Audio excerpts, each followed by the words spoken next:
Bonjour fidèles internautes, sans plus tarder, allons dans 2 Rois chapitre 8 à partir du verset 9.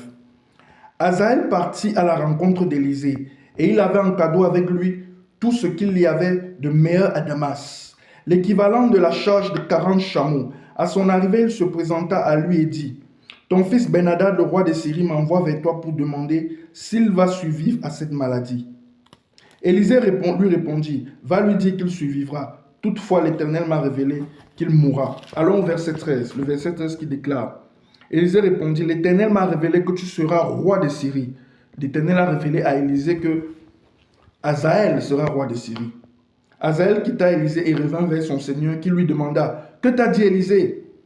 Il répondit: il m'a dit que tu survivrais. Le lendemain, Hazaël prit une couverture qu'il plongea dans l'eau, puis il en couvrit le visage du roi qui mourut. Hazaël devint roi à sa place. Amen. Écoutons ce récit que nous venons de lire. Essayons un peu de le commenter. Voici l'histoire de Ben-Hadad, roi de Syrie, qui était malade. Et il se posait la question: est-ce que je veux survivre à ma maladie? Il a envoyé Hazaël près d'Élisée qui se rendait à Damas pour demander ce qu'il en serait son sort suite à cette maladie-là.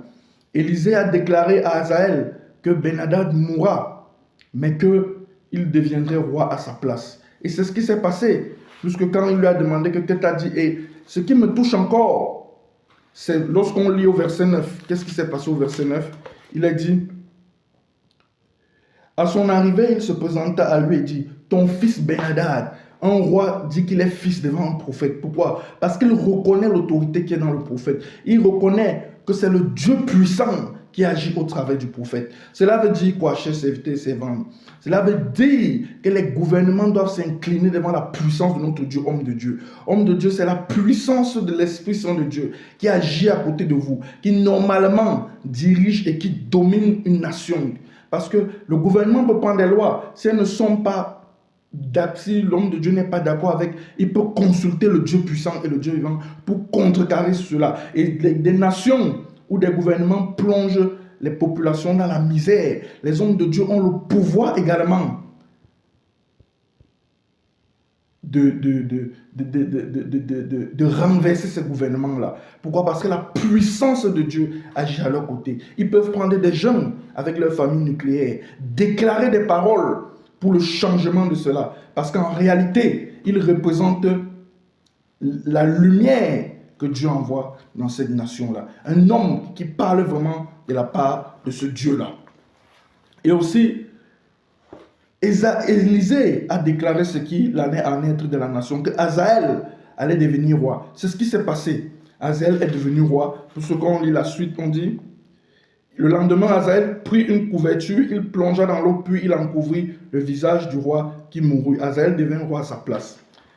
Je ne suis pas... Cela veut dire quoi? Cela montre jusqu'à quel point l'homme de Dieu éclaire la nation. Je ne suis pas venu juger qui que ce soit. Je suis venu juger les hommes de Dieu. Je suis venu réveiller les consciences. J'aimerais terminer avec cette histoire. Benson Idahosa, l'archevêque, devait avoir une croisade au Nigeria. Et T.L. Osborne était invité à cette croisade.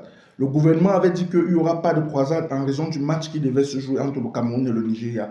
Benson Idahosa allait dire que s'il n'y a pas de croisade, le tonnerre et l'éclair vont descendre sur le stade. 3 heures plus tard, les membres du gouvernement ont commencé à l'appeler: nous sommes désolés, nous sommes désolés, nous sommes désolés. La croisade, ils ont appelé Benson Idahosa pour lui dire ça: nous sommes désolés. La croisade a finalement eu lieu. Pour dire quoi, chers frères et sœurs? C'est l'autorité divine qui se manifeste au travers de l'homme de Dieu qui commande la nation. Sachez donc, homme de Dieu, que vous avez le pouvoir de changer même les destinées des nations. Parce que la puissance du Saint-Esprit est à vos côtés. Utilisez cette puissance-là. Que Dieu vous bénisse tous et toutes. Shalom.